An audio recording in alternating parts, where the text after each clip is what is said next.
Hello and welcome aboard. I'm DerTebbers. We are here in Munich, Germany, flying the Heinkel He219 Uhu or Eagle Owl. I think it's called. I think you just say Uhu. It's UHU. I mean, I don't know how many ways I can screw that one up, but there you go. Yes, look at it now. This aircraft comes without any engine noise. I've slaved it to the engine noise for the Beech King Air, so it sounds like a turboprop. I'm sorry, I don't have a twin-engine, non-turbopropped aircraft to slave it to right now. But there you go. This was a night fighter that served the German Luftwaffe in the late stages of World War II. Does it have any flap? It does indeed have some flap. It's 2 clicks. It's got 2 clicks of flap, so basically it's got halfway and all the way on. That's nice. All right, it looks like it could kill you by poking you to death right now. I noticed also my other guy, my radio radar dude, is facing the other direction. That has got to be disorienting. And look at that little fan thing going around there. Yeah, look at that. That's pretty cool. All right, let's get inside. Stop goofing around.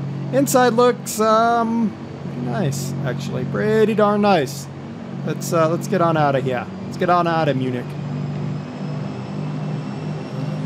This was a relatively sophisticated design. The He219 possessed a variety of innovations, including an advanced VHF band interceptor radar. Itself also used on the Junkers Ju-88G and Bf-110G night fighters. It was the first operational military aircraft in the world to be equipped with ejection seats. Yeah, save your bacon, especially if you have bacon. And is the first operational German World War II era aircraft with tricycle landing gear that you just saw me retract. Had the Uhu been available in quantity, it might have had a significant effect on the strategic night bombing offensive of the Royal Air Force. But only 294 of all models were built by the end of the war, and these only saw limited service. It does look pretty. I mean, it just looks pretty. It's a very beautiful design. A lot of times some of these aircraft have just an ugly look to them, but this one actually has just a pretty design. Yeah, I like it. When engineer Robert Lusser returned to Heinkel from Messerschmitt, he began work on a new high-speed bomber project called the He219.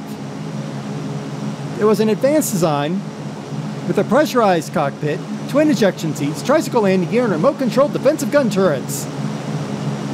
Similar to those used by the Me-210. Power was to be provided by 2 DB610 coupled engines that were under development.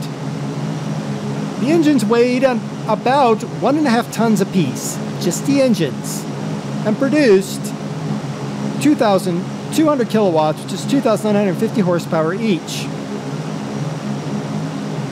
It was excellent performance with a top speed of approximately 750 kilometers an hour. That's 470 miles an hour, and a 7,000 mile or 2,500 mile. 4,000 kilometer, 2,500 mile range, and a 2,000 kilogram or 4,400 pound bomb load.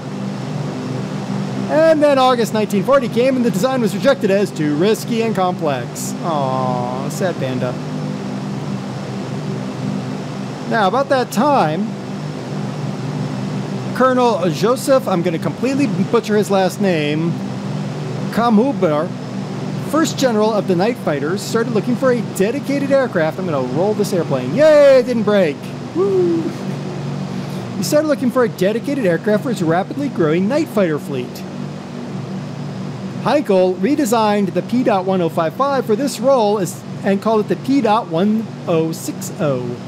Similar layout, but a somewhat smaller and powered by 2 of the largest displacement liquid-cooled aviation engines in mass production in Germany. The DB603 inverted V12 engine is 44.5 liters. That's 2,700 cubic inches. We talk about, we're amazed by a 454 cubic inch engine in a car. Imagine a 2,700 cubic inch engine. Oy, The engine was not known for altitude performance though, which is a problem for the short wing design, but Daimler soon offered a new G version to address the issue. Construction of the first prototype started in February 1942, but suffered serious setbacks when Daimler said that their engine would not be ready in time. Dope! Instead, they would deliver the 603A with a new gear ratio to the propellers and a new designation of 603B, C, and offer the choice of four-blade props. Even these would take until August to arrive. The prototype didn't fly until 6 November 1942. Now, when Kammhuller saw the prototype, he was so impressed he immediately ordered it into production. However, this aircraft had this aircraft had an auspicious combat debut. The night of 11 to 12 June 1943, Werner Straub flew the V9 and shot down 5 bombers between 01:05 and 02:22 hours before crashing on landing. Oops. Claims have been made that in the next 10 days, 3 Heinkels would shoot down a total of 20 RAF aircraft, including 6 previously untouchable De Havilland Mosquitoes. Greatly encouraged by this, obviously, Kammhuller decided we need immediate production and produce faster. However, there's no record to indicate that any mosquitoes were lost during that time, so we don't know really what's going on there. I'm going to get in the cockpit here, because we do have a landing coming up. The 219 was a capable fighter aircraft, allowing pilots a large degree of autonomy. Ground control simply sent the aircraft into the right area, and then the pilots took over and hunted down the bombers on their own. The SN-2 radar had a 4-kilometer or 3-mile range. It was greater than the distance between the bombers. Well, the performance of the A2 was not extraordinary. It had about 360 mile an hour speed. It's 580 kilometers an hour. It was enough of an advantage over the Bf-110 and the Dornier Do-217N to allow the aircraft to chase several bombers in one sortie. The He219 was the only piston-engine night fighter capable of facing the famous British De Havilland Mosquito on equal footing. Given its speed, maneuverability, and fighter power, it could handle dancing with the Mosquito. Unfortunately, it never played a significant role in the war because the industries necessary to provide all the components weren't available anymore. We kept blowing them up. Still, this aircraft was quite the plane. And it was more than capable of doing its job. And if it had been brought into production earlier, or if they had thought about it, I guess, this aircraft could have been a serious problem for the Allies. Now the power plant, as we said, we're going to get back inside because we're going to crash otherwise. The power plant was 2 Daimler-Benz DB603E. Sync rate. Yes, I know. Liquid-cooled, inverted V12 engines. Maximum speed, 616 kilometers an hour. That's 385 miles an hour. Had a 1,540 kilometer range. That's 960 miles. Guns. Sync rate. Up to 4 20 millimeter MG 151 cannons and a detachable fairing under the fuselage. 2 20 millimeters in wing nodes. And 2 30 millimeters that were mounted elsewhere in the aircraft. I don't actually see where they were mounted.